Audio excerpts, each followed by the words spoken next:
Enjoy this interview Zuzana did with me, dubbed 20 Years Raw Vegan, Top Banana Eating Secrets, going into insulin function, raw tips for success, and more. Welcome to another live interview. Today I'm going to interview Chris Kendall from The Raw Advantage, and we are going to talk about 20 years of experience being raw vegan, and we are also going to talk about mistakes that Chris made on his journey. We are going to discuss also success factors that may help you on your journey, and we are also going to talk about some top secrets for eating more bananas and adding more fruit to your life. And I'm really excited to talk about this subject with him because bananas are such important part of the raw food diet that I think that Chris is really the best person to discuss this subject with. Hey. And there he is. Hello. Only one banana commander. Hi, Chris. That's me. I'm here and I'm ready to report for command. So nice to see you. It's been such a long time. It has been too long. It's been about a year. 2 years. Oh gosh, yes. It was long, really long time. Because I skipped last year. We were in the house reconstruction process. And you know, what was supposed to be like 6 to 8 weeks turned into full year of having guys here 6 days a week.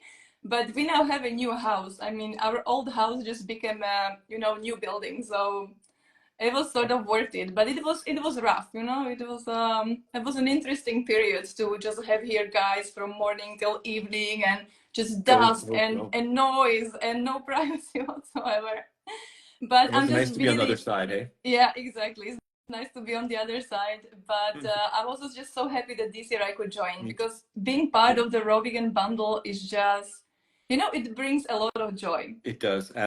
Absolutely. I totally agree. And, for me on the back end, sometimes it can get a little bit wild and leading up. I'm like, oh my gosh. And then as soon as it comes, it's like community and support and chill and connection. And it's like a mini festival. It's definitely a blessing and a pleasure. But I can't believe it's been 2 years. Wow. Yeah, I really like that you say this because I think everything in life works like that. Like if you want to experience something nice, you need to invest the energy and you have to be willing to just, make the effort. Yeah. And raw vegan diet also works like that. I mean, like people just think like it's easy to go to fast food and grab something fast, right? And if you want to learn something new, it takes effort and it takes energy. And sometimes just we feel like it's not worth it. But in the end of the day, it's just such a beautiful experience. So I'm really excited to talk about this with you today because you have how many years of experience now? It's like 23, 24? No, 20 years now, but I started adding more and more raw foods into my life in 1999. So it has been 25 years that I started on my road from like junk food and alcohol and all that stuff into more and more raw food. And I've been eating fruit for breakfast for 25 years. 25 years. Yeah. Wow. But all raw for 20 years now and vegan for 20 and a half years. I went vegan a half a year before I went raw. Wow. Yeah. And can you please share with us like how it all started? Because like we see you eating tons of bananas, but we don't know like how this love for banana, was born. So I would love to really know like, what motivated you, because if you have good life and everything just flows, effortlessly, people usually don't make such drastic dietary changes, right? Yes. And the reality is kind of like what you were saying before. We get to choose our heart. We get to choose our heart, and either we're choosing some stuff that's a little bit difficult and takes some time and a little bit of discipline and effort to establish habits that are really beneficial for the long term now, or we try and take the easy route, and it obviously has its own hardships in the short term, but it's more likely to cause really big hardships in the end, right? So we choose our heart, and it's the same with like working out or anything like that, Exactly. So, I recognize that a lot, yes. Having children, it's a good one too. Yeah, absolutely. There's hard and there's blessings, but I think the biggest blessings come with some of the most challenging things in the front. It's like front loading, So it's been a huge blessing for me, but you're totally right. Like I didn't come to this because I wanted to become a raw foodist. In fact, when I think I probably would have been 15 or 16 and my sister would have, actually no, I'd probably been like 13. And my sister would have been like 17. She went vegetarian. And I thought she was stupid. Like I would make T-Rex noises at her, and I thought it was just ridiculous. And I'd eat meat and be like, rah, rah, rah, And you're we are dumb, you know. And she's reading talking like 1995 or something like that. Like 93 which year? because I'm 43, so I was born in 80. So yeah, it would have been like 93-ish. Mm-hmm. And I just thought it was silly, but she, you know, she had the book A Diet for New America, and it really struck a chord, and that changed her life. And it took me more than, I guess, 60 years later for it to really meet me through Mm-hmm. reading Fit for Life. And then I also did read the book that she had, the same one, Mm-hmm. Diet for New America, and a whole bunch more. But really, the only reason I got into that was, I mean, first, the impetus was skateboarding was my life since I can remember. I don't remember life before skateboarding, to be honest. Okay. Maybe a sack race, like a potato sack race, but it's just a hazy memory, and I don't know if it's memory or pictures that I've looked at. But by the time I was 17, I moved out. And by the time I was 18, 19, so like 98, 99, I'd been, you know, a year and a half on my own with my friends, and my Mm-hmm. habits and my budget and the food and drink, all of it was getting more Mm-hmm. and more, you know, not really conducive to health.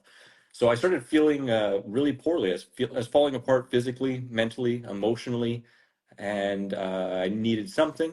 I found yoga in Walmart in a VHS bin tape for like a dollar. I can't remember, it's a dollar or 25 cents. Changed my Mm-hmm. life. Mm-hmm. Kind of introduced me to the concept of karma and Mm-hmm. the impact that food has on our physical, mental, emotional, spiritual bodies. And it really got me interested in health. And that's when I found Fit for Life. It was one of those other kind of moments where I was in a bookstore and that one book was glowing and jumped out at me, and Just boom. incredible. Yeah. Incredible story, you know, because I find it so impressive that at that age, you know, Yeah. like took me Like, 10 years more, you know?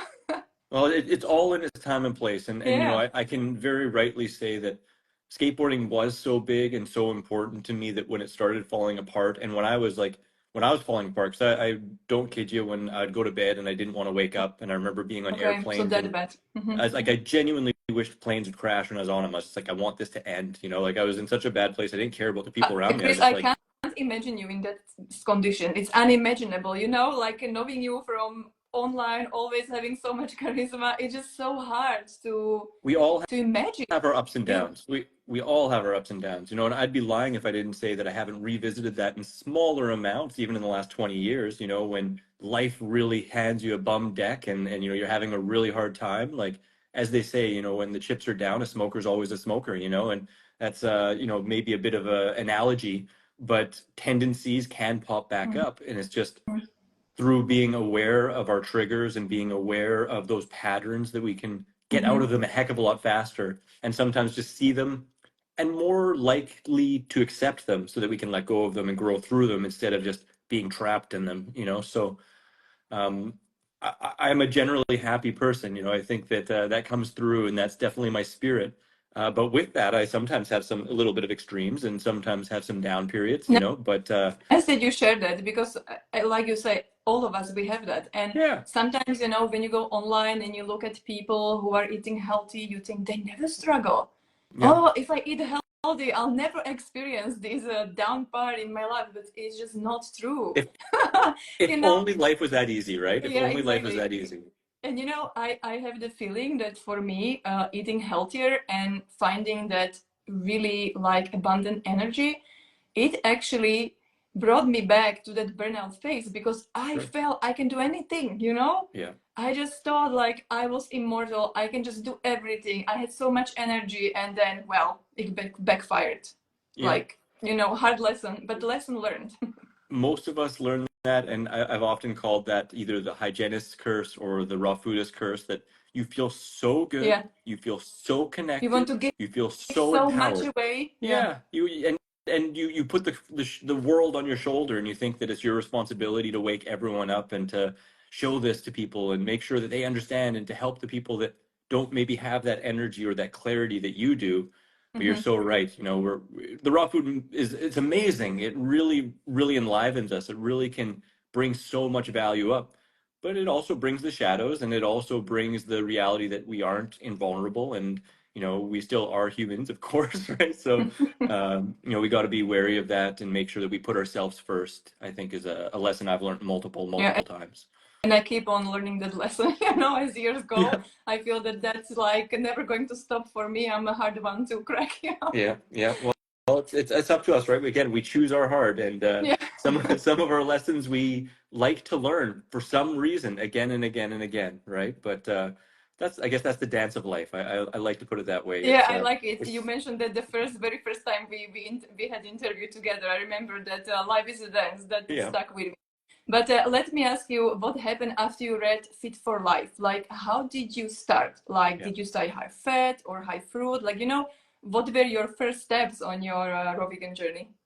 Well, I am pretty A-type, being that when I learn something and it really connects, I'm just like, so I basically the book itself it talked about food combining, it talked about eating fruit on an empty stomach, it talked about having fruit first as the first meal of the day. Um, it talked about high carbohydrate, low fat, uh, and so and it talked about going in the direction of high raw or raw vegan, but it wasn't like a commandment. It was very soft, like Okay. it definitely I, gave a I should direction. still read that book. I haven't read this one. It sounds It's really interesting. Hmm. It's great. I think it's at least at one point, I mean, at least a decade ago, it was the most sold, most translated book on nutrition ever.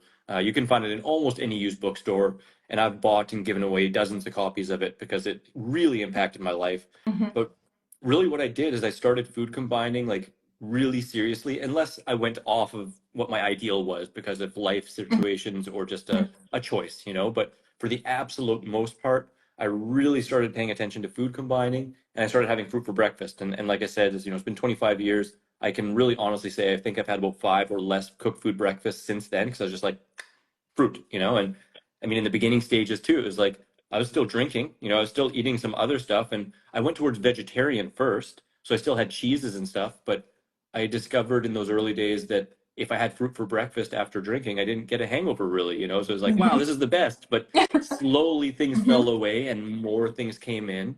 And it was about a 4.5 year transition going from eating anything and everything I Hmm. could, trying to eat the grossest stuff. Like even for money, I'd be like I'll eat that for money, like in front of my friends, Hmm.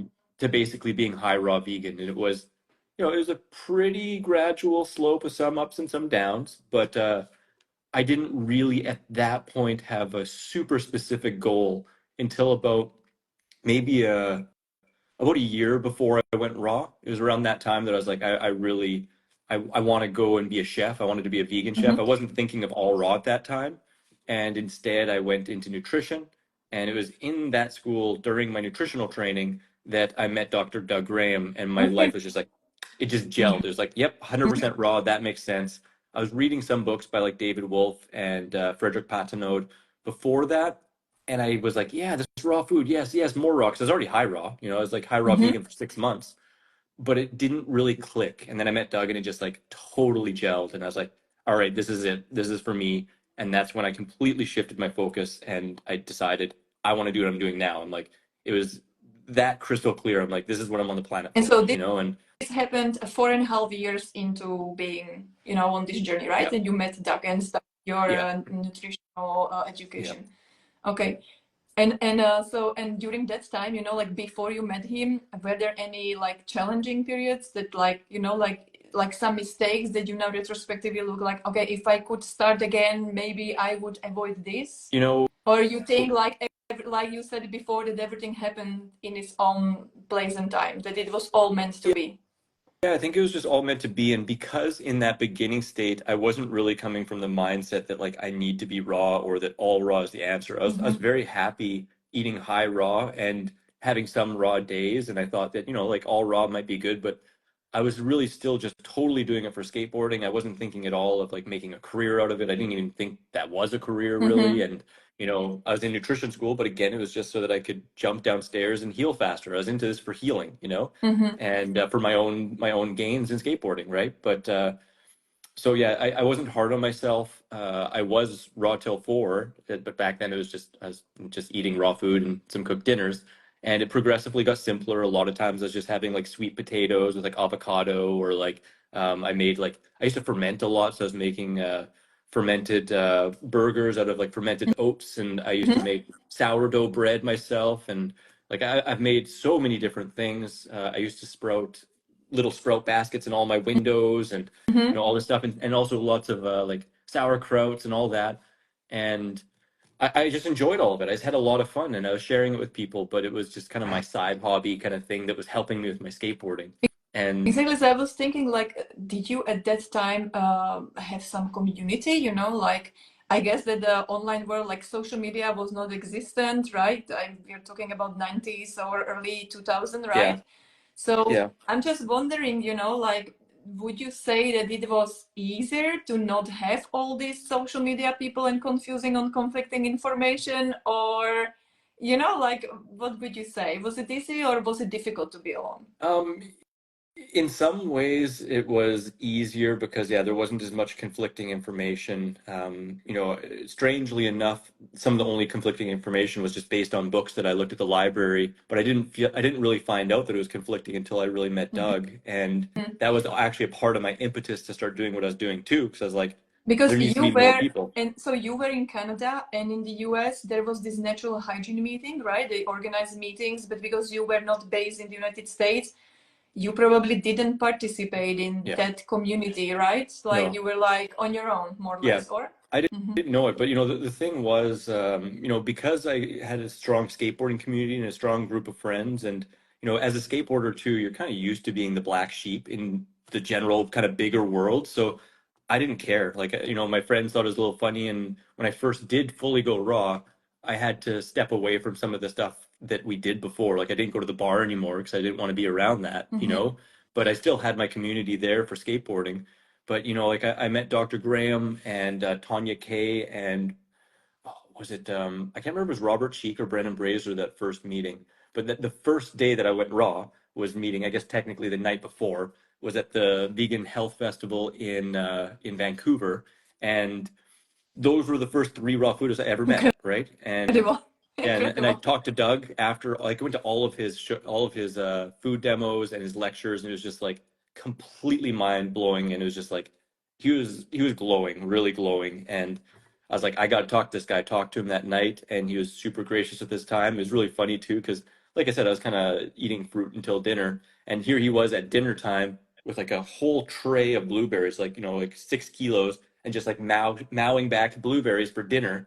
And I told him my goals. I wanted to be a professional skateboarder, and I wanted to perform my best, and I was already high raw, and he laid it out for me, and it made so much sense. But the reason I mentioned that is because I met one other raw foodist about 2 weeks later. It's really kind of a funny story, which I'll briefly Mm-hmm. say. I was working at an organic grocery store, and I went raw, of course, the next day. And then working in the grocery store, the people there, they already knew I was eating lots of fruits and vegetables, but then I was all raw. And about 2 weeks later, I got a note saying this girl came by and she said for you to call her. And I'm like, what, really? And you're like, yeah, she was really cute. And I was like, what? And so I'm like, and that doesn't really happen. So I I took the number and I went outside with like four big oranges and like a head of lettuce. And I went out and I called. I'm like, oh hey, this is Chris. Like, you left your number. She's like, oh hey, like, I'm like what's going on? What you up to? And she's like, I'm just sitting here eating a bunch of oranges. And I'm like, me too. And she's like, oh, really? I'm like, yeah, I'm kind of into this raw food thing. And she's like, yeah, me too. And it turned out that she had actually been at that same festival. I didn't see her, or that same place. And she had just gone raw as well and been coached by Dr. Graham. Maybe she saw me and that's why she gave the number, but I didn't see her and recognize her from it. Mm-hmm. But we only hung out twice. But she was the only other raw foodist that I met in person for 2 years. And during those first 2 years as a raw foodist, I just went on Dr. Doug's support board on, what was it, Vegasource. And I just sucked up as much information because people would just ask questions, and he would probably spend an hour or two every day just answering questions nonstop, like literally every day. And for 2 years straight, I went on there and I read every single comment. Like, I went back the Mm-hmm. 5 or 6 years that he had been doing it, and I read everything and just soaked it in. And I was in contact with him, and just continually grew in that knowledge. But it was very few and far between. That was really the only place. There wasn't YouTube with people doing it. When I started my YouTube Mm-hmm. channel in 2009, I didn't see any other raw food channels at Mm-hmm. all. I'm not saying that I for sure was the first, but I didn't see any. There were not And as many as now. I mean, no, nowadays it's really like mushrooms. yeah. Yeah. I would imagine I mean, if I wasn't the first, I was in the top first couple, you know, and but yeah, there wasn't as much out there. And I mean, it wasn't even until I think 2008 when I'd been raw for 4 years that Dr. Graham put out the 80-10-10 diet. So he was teaching about it for years before, but he hadn't actually compiled the book. And yeah, so for those first 4 years, really, it was like mostly just looking at his support board, connecting with him, and then I looked at a little bit more books by Frederick Patenaude and a couple other things like that. But there wasn't a lot of raw food community. But I just loved what I was doing. It was feeling so good. It helped me so much, and I was already used to being a little bit of an oddball and black sheep that it really didn't bother me. Sometimes I Okay. thrived on it. And your friends and your family, like, how did they receive it? Because it must have been like such a well, shocking change, right? Like it was not something that you could see other people doing so frequently, I guess. Yeah, no, for sure. Some of my friends are like, "Oh, this is like a strange stage that he's going through." Like, okay, And it's like whatever. temporary. Did they think like it's temporary, it's going to pass or something Yeah, I like think that? a few of them definitely thought it was temporary, and then as the years went on, they realized it wasn't, and then when I created a business out of it, that wasn't until I guess almost 5 years later, 4.5, 5 years later. Um, that's when they're like, okay, like this is obviously pretty long term, and I mean, they saw changes in me, and I was researching and telling them lots of information, and so they started to understand more and more and more.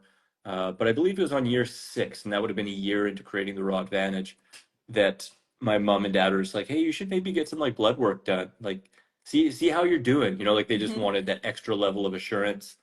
And it was really awesome because I went and got my blood work done, and my doctor, he was like, I told him everything. I'm like, this is my career. Like, I do this for a living. I've been doing this for 6 years. And so he's like, all right, well, we'll do it.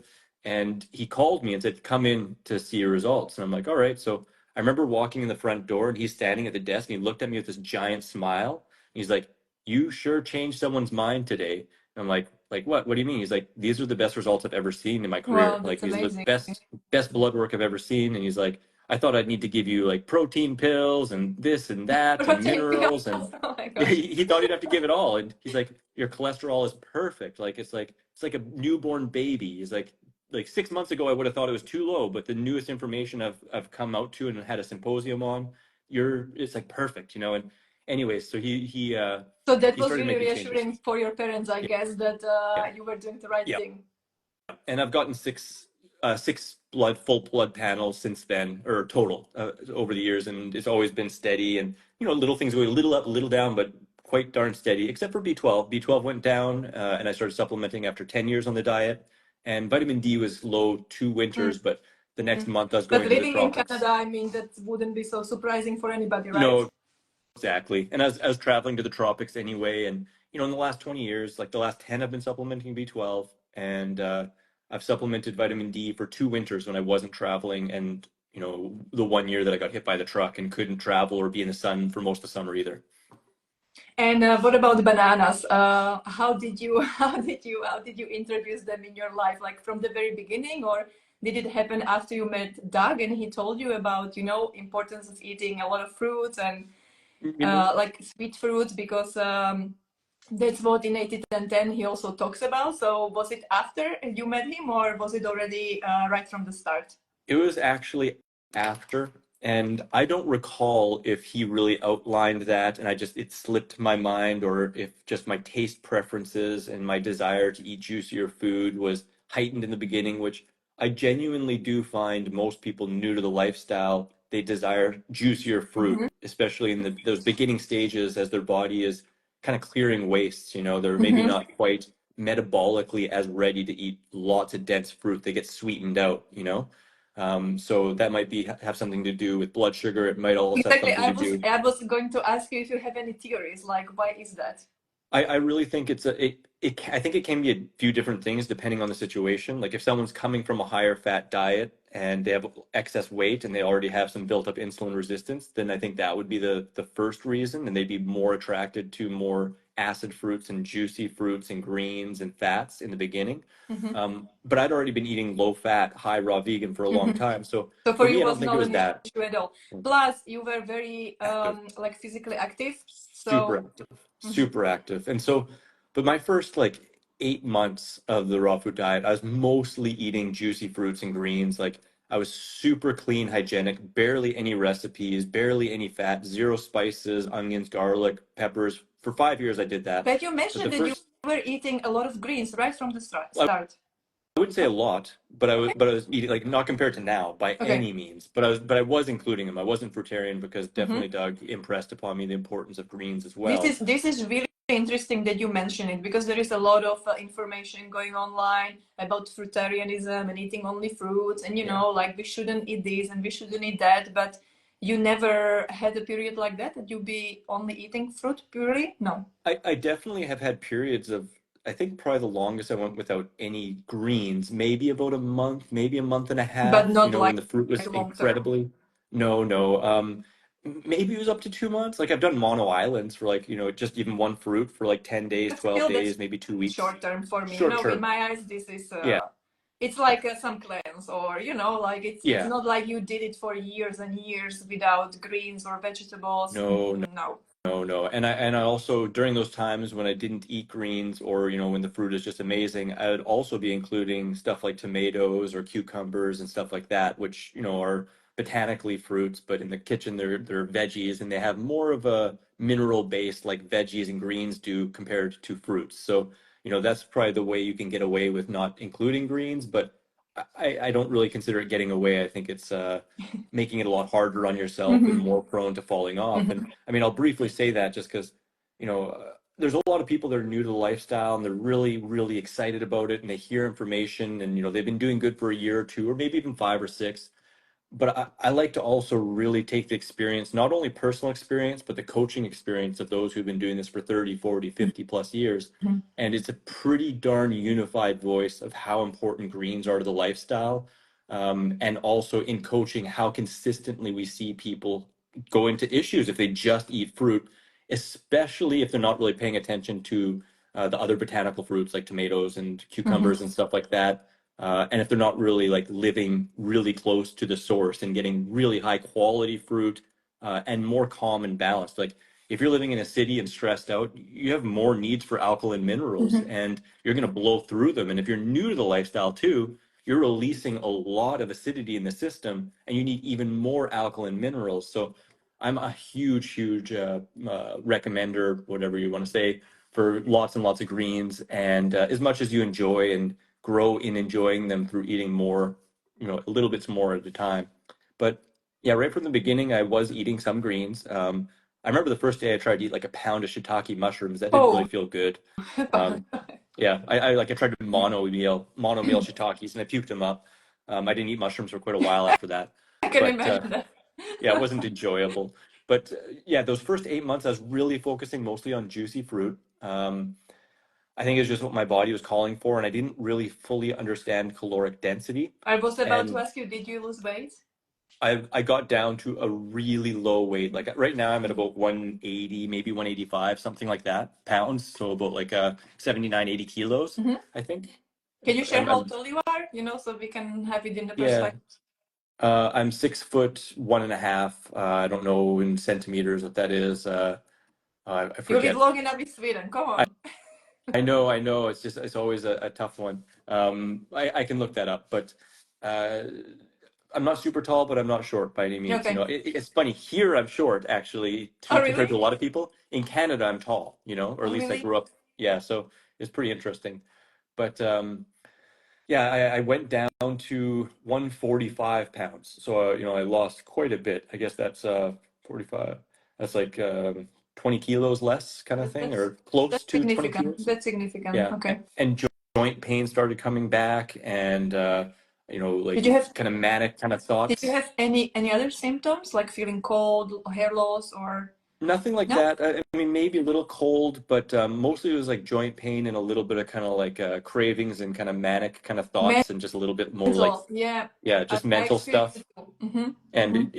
it didn't feel good. And Mm-hmm. it was around then, I'll be honest, I can't totally pinpoint that it was like, oh, bananas, but I definitely then started to understand, okay, well, I You need definitely something need to eat more more calorie sweet. dense. Yeah, Mm-hmm. yeah. So I started doing that, and I do remember it would have been when I went back. So it probably would have been in year 2 when I started really eating banana smoothies really consistently, probably my second year on the lifestyle. And it helped a lot. But I remember in the beginning, like 6, 7 bananas felt like a giant smoothie. Like it was like, wow, you know, and I mean, now less than 12 feels like a snack, you know, and like 15 to 20 is very normal for a smoothie for me. So you can now stomach it like, and like no problem. The sugar is not the problem for you. Like your body can really deal with it, no problem. Gives you energy, sustainable energy. Perfect. Like, yeah, in the beginning, in the first, when I started getting used to it, like 6 to 8 bananas, like I said, it felt big. And sometimes, like, I remember when I started getting closer to like 9 or 10, it would take like an hour to drink it. Like, it took a long time. And sometimes it's like, ooh, you know, like that's a lot. Would you feel like I'm full now, I really need to take a break and then have some Yeah, later? So yeah. would you Just be say, would you slowly sipping. exactly, would you say that it's important to listen to your body signals instead of just, you know, like forcing it down? Because I did that Yeah, and it made me gain 12 kilograms. yeah. And I was just not so, you know, with my children very young and I was really sleep deprived. And I feel like, oh, if I eat more food, I have more energy, you Hmm. know, like in that young mother phase with 4 young children. I Yeah, did that. And I just like to share that it's important that we don't force it down just for the sake of doing it. From my absolutely. experience, it was not the right thing to do, but I learned my lesson Yeah, from it. we all live and learn, and yeah, there's definitely been people out there that really recommended like everyone needs X amount of calories and you need to force it and just get it down. And yeah, no, I 100% am in agreement. I do not recommend forcing.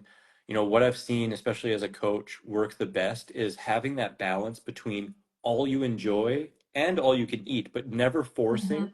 You know, when you stop enjoying it, stop. You know, you can push it away for 10, 15 minutes if you want more later, but you know, it's in my experience, it's better, especially in the beginning, because people have a hard time getting enough calories, to eat a bite or two more rather than a bite or two less. Like if you're kind of like, could I have more? I'm kind of hungry. Yeah, have a bite or two more and then push it away, right? Mm-hmm. And through doing that, what happens is in the beginning, people often have, you know, 5, sometimes even 6 meals a day, eating in that fashion, no forcing, just eating when hungry till full. And progressively, because you're eating, you know, just that one bite or two more, the volume goes up, the digestive Mm-hmm. capacity, the digestive chemistry, all of it, the microbiome, all those things, they get stronger and stronger. And 5 meals turns into four, and four can turn into three. And personally, now, I mean, I think it took about 7 years to get down to about 2 meals a day, 3 meals a day on average.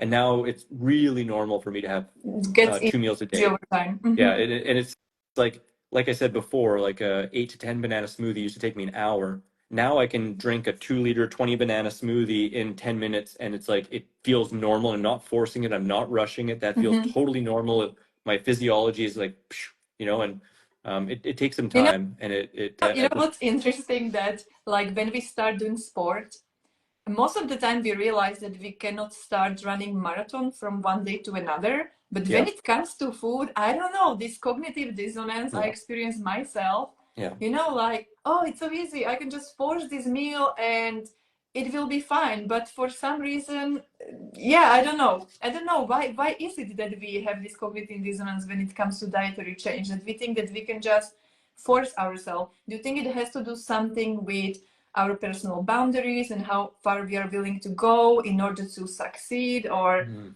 you know, like I generally see myself as a very ambitious person, that if I set for something I go for it. yeah. But you know, like sometimes it's troublesome because I'm willing to push too much, Yeah, you know. I think, I mean, obviously it can be different for different people and there can be many different reasons, but I would think a pretty major one is people just want the end result. You know, they don't want to go through the journey. You know, they Fast don't results. want the, Mm-hmm. yeah, they just want fast results. And they see someone like, you know, and I always, when I'm, you know, really talking about this stuff, I really try and present like what I'm doing now, I would not recommend someone just Yeah, starting with. You know, it's like I like that you really said this. honor Mm-hmm. yourself, like honor your body. And the body is so smart. Like the body is smarter than any person, you know, like your body knows what is going to work for you. And if you're eating food and you feel like that's good, don't force more, you know, like we try and be more clever than the body and think from intellect, but the body is going to give us clear signals if we're patient, if we're grounded, and if we're actually just listening with,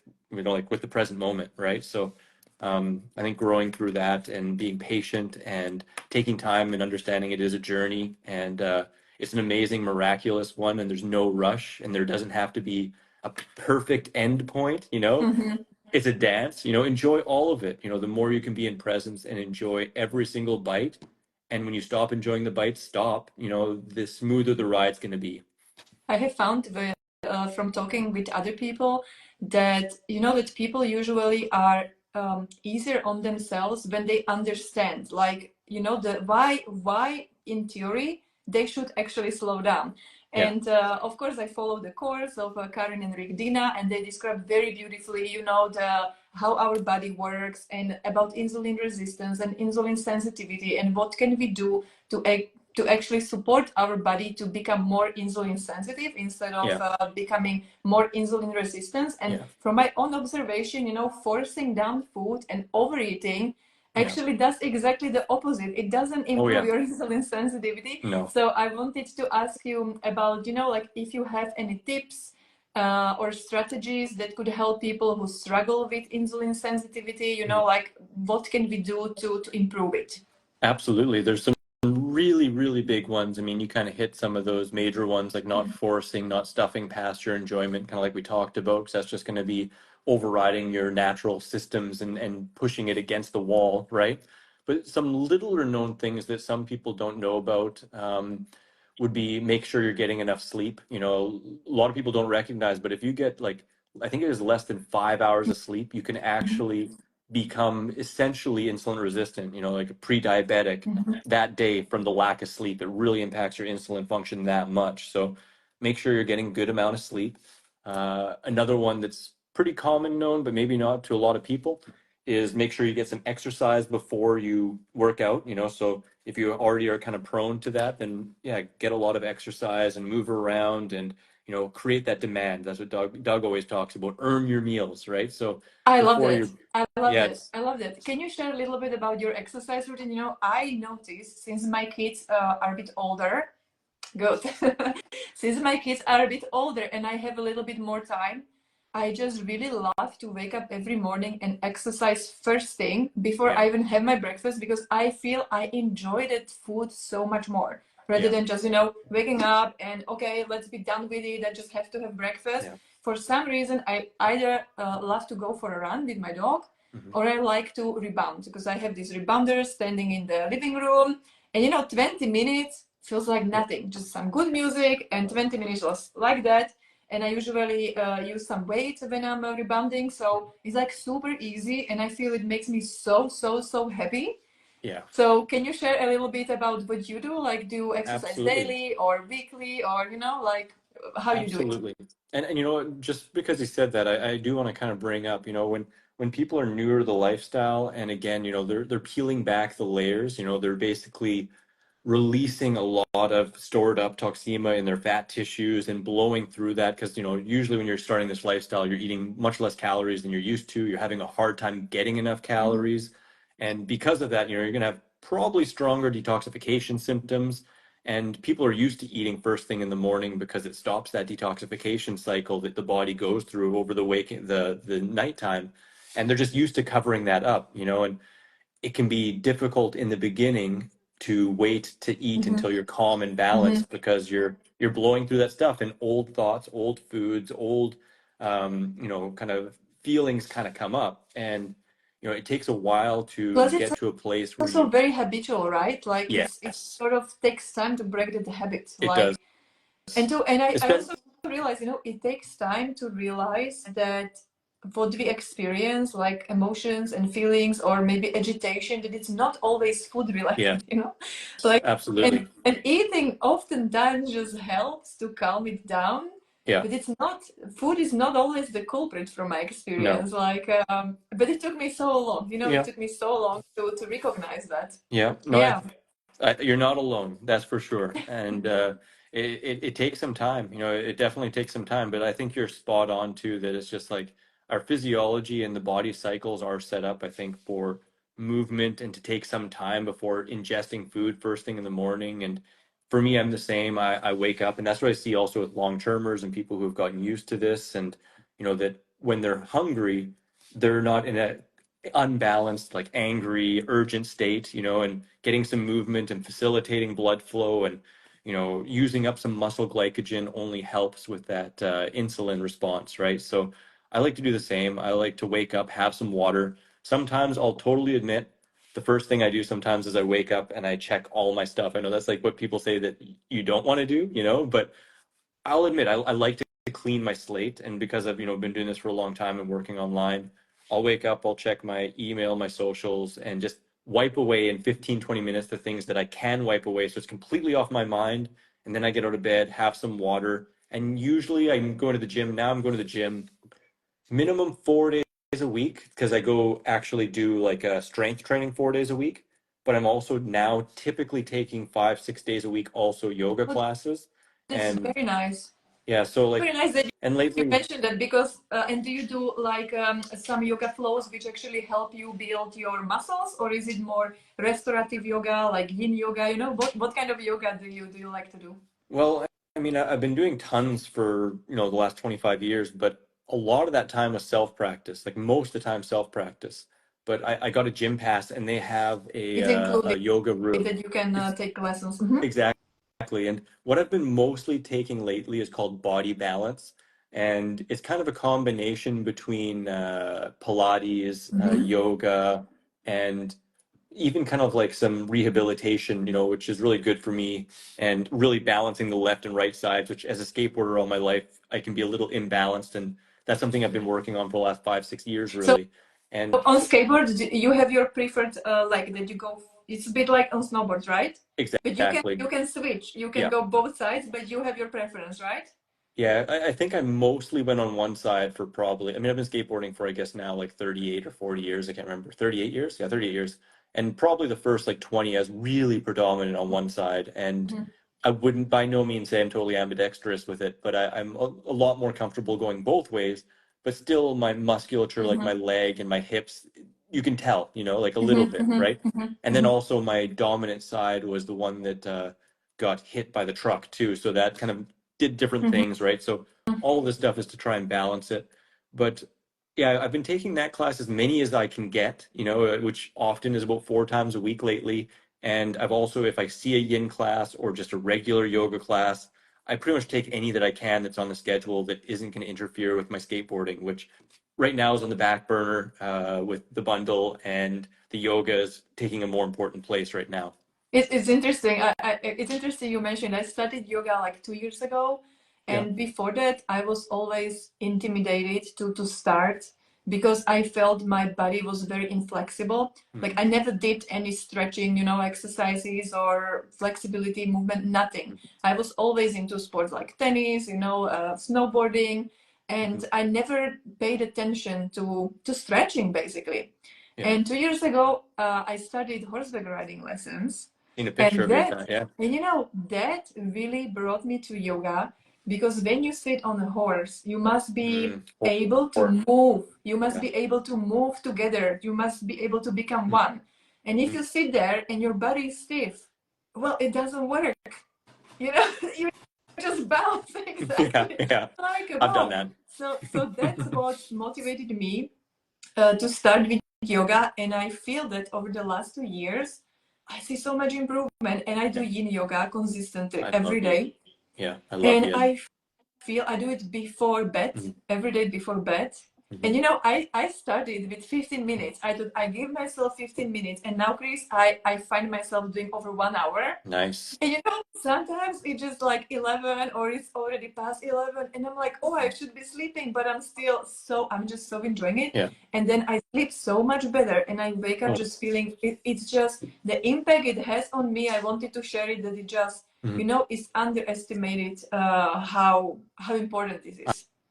I absolutely agree. I mean, that was my starting point for sure. And, you know, yin is one of my favorites. It took me a while to find yin. I was definitely more yang, yang, yang, yang with everything I did. And then I found yin and I was like, wow, this is beautiful. And I mean, it's so restorative. I mean, people even say, you know, like meditation more so, but I mean, yin is, you know, inactive meditation, very lightly active meditation, basically, right? Yeah, and It's I just like almost, that you really turn inwards, like yes. you so connect with yourself. Yeah. Yeah. And I feel that if somebody struggles even with, you know, overeating or like being in the stress, this treadmill mode, yin is something that can really help you step out of that, because you, I don't know, I find so much peace doing that. It's really powerful. Oh, for sure. Really Well, you know, powerful. you're choosing hard. You know, you're choosing to sit with discomfort and breathe into it and let the breath actually release it. And I mean, that's like, I think one of the most powerful lessons you can learn for life, for anything, right? If you can just be present with what is and feel it and go into it and breathe into it with presence, it's going to melt and dissipate. And I mean, again, I don't think that matters if we're talking about leaning over in a pancake or if we're talking about a challenging emotion that's coming up because of a situation with somebody in your life, or if we're talking about craving different foods. If you can just sit with what is and breathe into it, win. You know, another thing with yin that my teacher Marlies, she always shares about, and I found very powerful, is that she says that yin enables you to find your edge, but also, you know, she encourages you to use the yoga props to actually support yourself. Yeah. That you don't have to push yourself deep, far in the pose, but you can find your edge and find support, because it's not supposed to be painful. It's not supposed to be extremely uncomfortable. It must be bearable. It must be in such a way that you are able to relax and let go. And I feel that for me, being such a pusher, you know, it's something I need. You know? Oh yeah. I just always love to go over all the boundaries and just, you know, and it always backfires. So this is something I think somebody started struggling, you know, like finding the balance with eating. Yeah, like it can be so helpful. Yeah.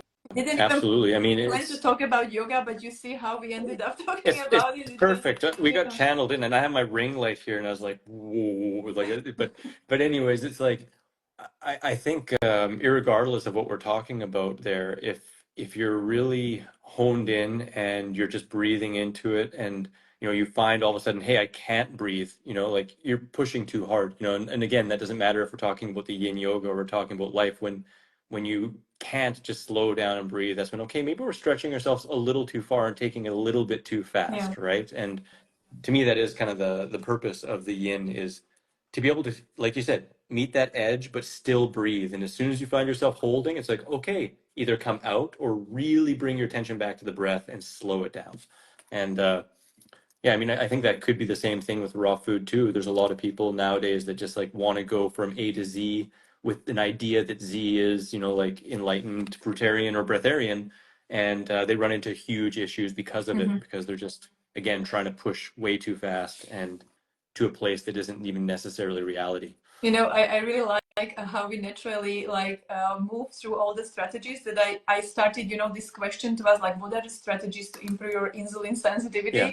And we went from exercise to sleep and now to stress management. Yeah. Is there anything else that you would like to add? Maybe like which Yes. foods are conducive, you know, of supporting insulin sensitivity? Like what can people add to their diet to slow the sugar release, or, you know, No. like No, you any... can't add anything. You can't add anything. No, I'm just joking.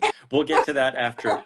I'm not talking about supplements, you know. No, I know, but you know, I think one that a lot of people don't understand and is vastly misunderstood, and I try and bring it up a lot because I think it's really important, is being hydrated. You know, and a lot of people think that, you know, like, well, I'll just eat watermelon when I'm thirsty, you know, and the water in fruit is the best water that ever has been. And sure it is, it's great, you know, it's nature's filter and stuff like that.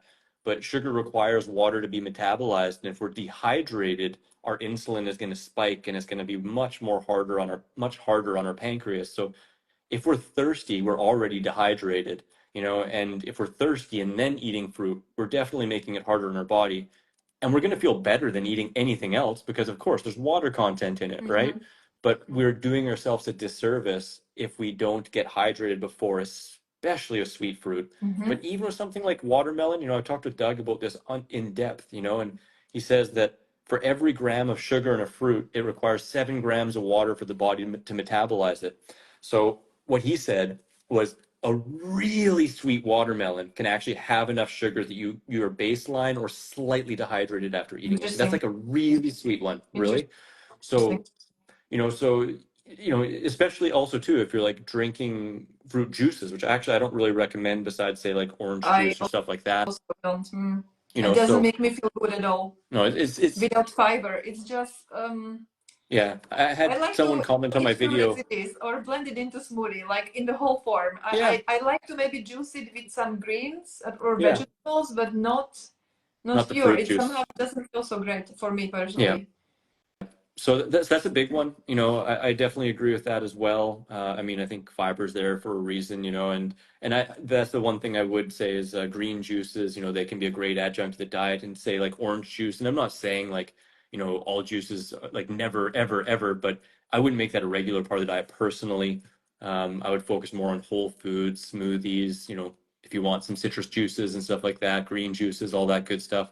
But in terms of the insulin function, yeah, pure juices are going to spike it. So having the fiber with it, being hydrated before. So that's why I like to wake up and drink water. And it's those simple truths, right? It's like Hmm. when you're thirsty, drink water. You know, like drink water when you're thirsty. You know, instead of like when you're sleepy, go to sleep. You know, And is there like a special type of water that you prefer to drink? Do you use a water distiller or do you just drink the regular filtered or like what water do you prefer to drink in the morning?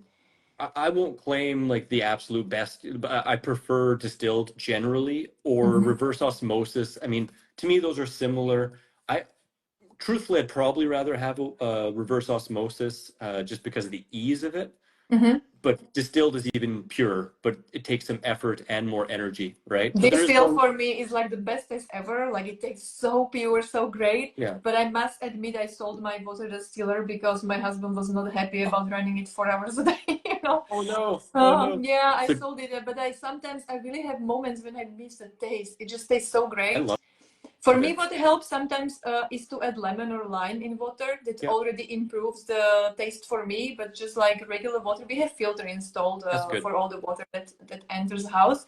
But Yeah, somehow that water distiller also, I still have some nostalgia I for understand. that taste. Yeah. Yeah, I understand. It always weirds me out when people say that they either don't feel hydrated drinking distilled. Like I've had people say that, or they say Oh, they really? don't like the taste, and I'm like, that's weird because I feel way more hydrated and I enjoy it way For more. me, how it tastes like melted snow. Yeah, Somehow just pure. I it mean, just well, tastes so.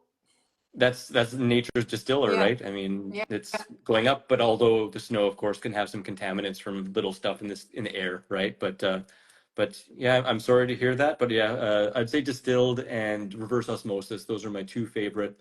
I mean, otherwise, like really clean spring water, you know. But I I prefer the others. I definitely am not convinced that inorganic minerals in spring water are really good for us, truthfully. You know, there is information saying that it's harder on the kidneys, that it can get stuck in the joints. You know, our body really desires organic minerals that are bound by carbon, and that's what we find in plant foods.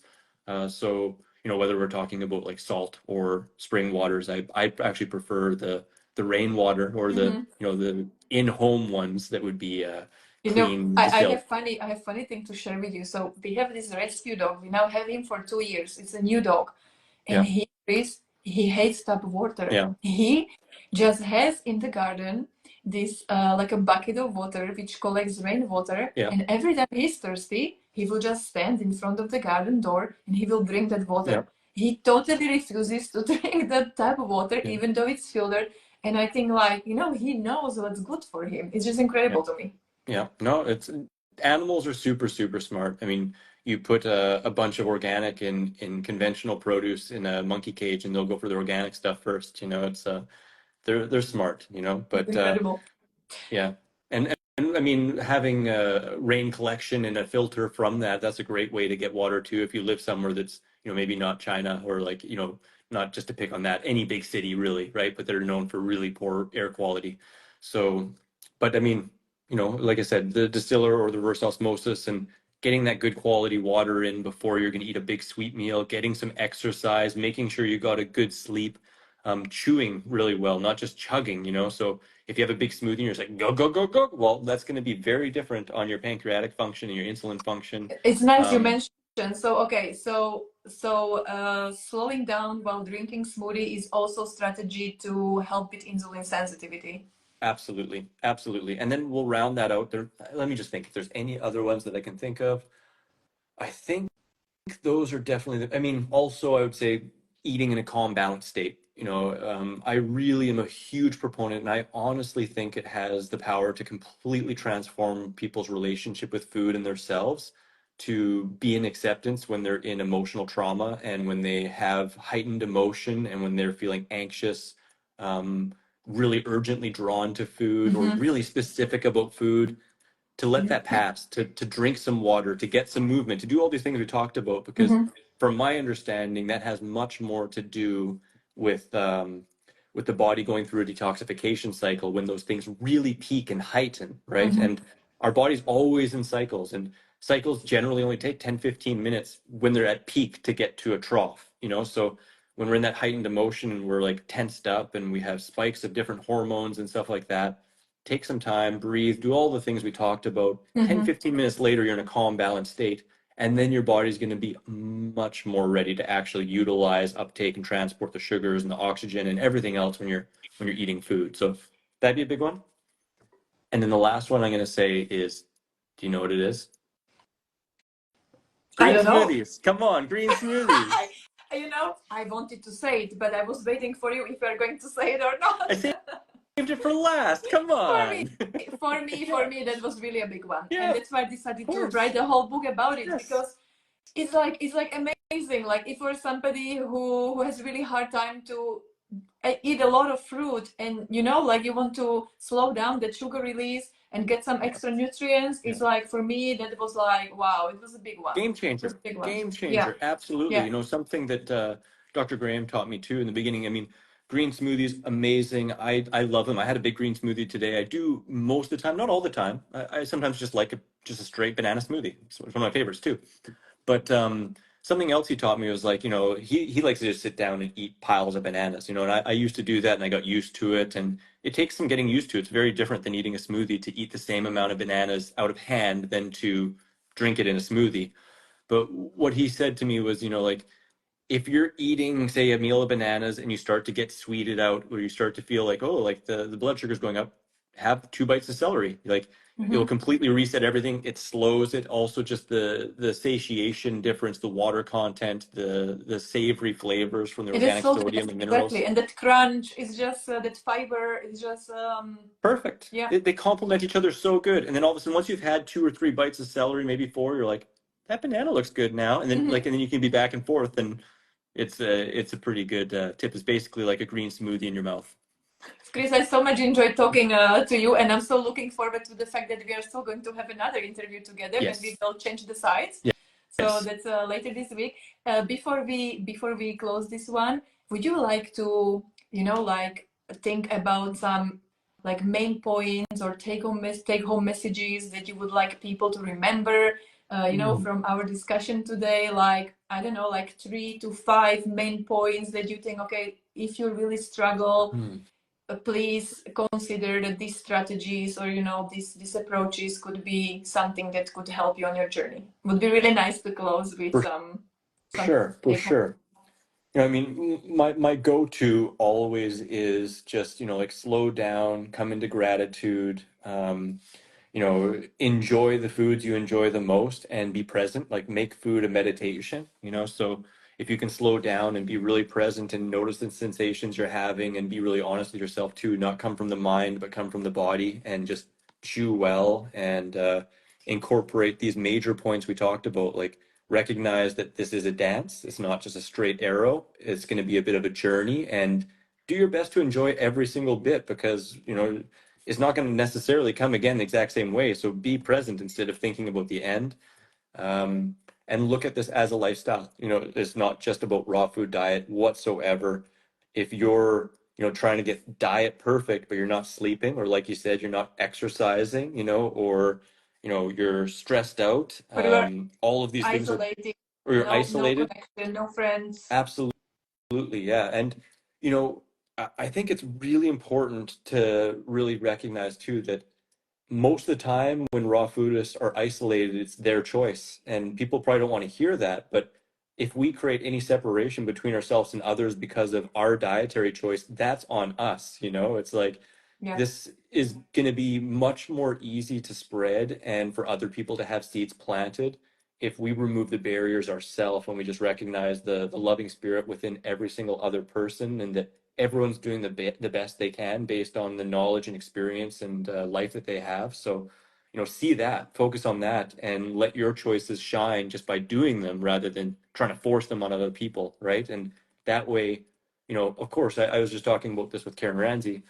Like, this is beautiful to be in community and to be talking with people who are like-minded, that we don't have to explain ourselves or say anything, but we never have to explain ourselves, and we don't have to convince anyone or explain anything. We can let our actions be that guide, and that way we're in a world community, and it's just, we come together with like-minded people to charge up and to feel even more empowered and get more information and share experiences and stuff like that.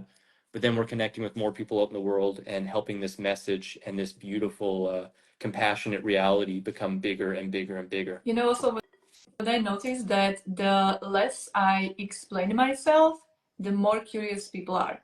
Absolutely. Absolutely. Right? It's the best. Yeah. Actually, it's funny. It's funny. Dr. Graham, he has often said, I have an online course, and one of my modules in it is like create your playlist, and it's like just talking about having a whole bunch of different responses that you try, you play with, you utilize in different ways. But one that he has said that I thought was really funny is like, when people ask him like, oh, like what's going on? Like, what are you doing? He's like, oh, it's not for you. Like, you wouldn't like it, and like just totally dismissive, and like, sometimes like, oh, okay, fine, but other times like, what? No, like, really, what's going on? Like, Yes. Yeah.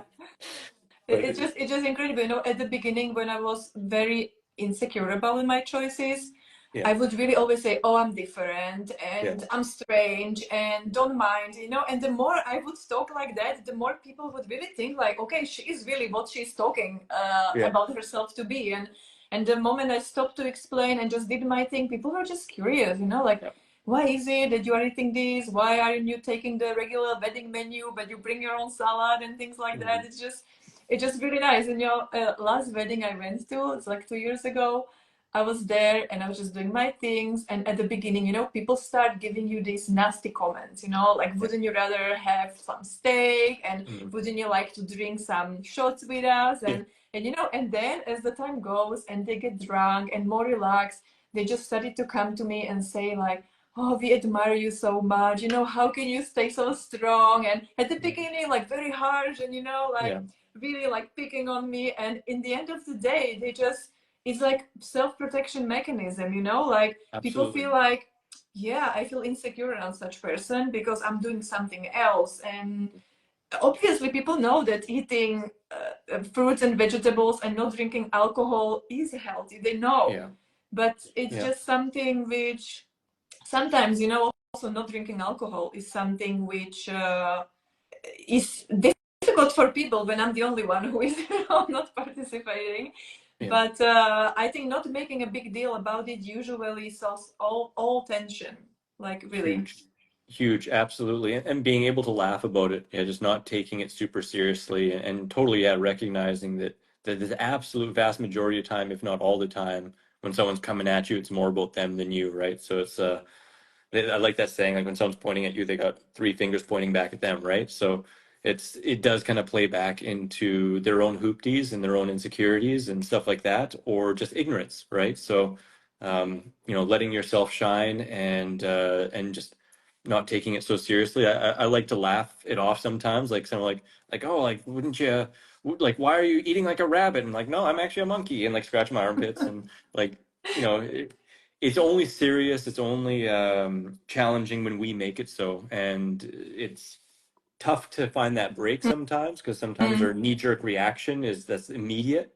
But if we can just find a little bit of space and again recognize, like, what am I trying to accomplish here? Do I want to actually butt heads and make myself look even less attractive for this lifestyle and this choice? Because you know we can just get kind of fine-tuned into like, oh, raw food diet, and I'm doing this for me. But this is the most powerful choice I believe that we can make. It's like something that vastly impacts the animal, the planet, and potentially future generations, right? Like, I don't want to get like, oh my God, it's the solution to every world problem by any means, But but it's a big it's one. a big one. It's a It's a big big one. one. It's the biggest one that we can make, I think, really. It's a And a very powerful sometimes choice. sometimes I mean, you know, I spent a lot of years, like many years, 10 years working at the university, like with highly educated people. And sometimes my mind really stops when people don't understand, like highly educated people, Yeah.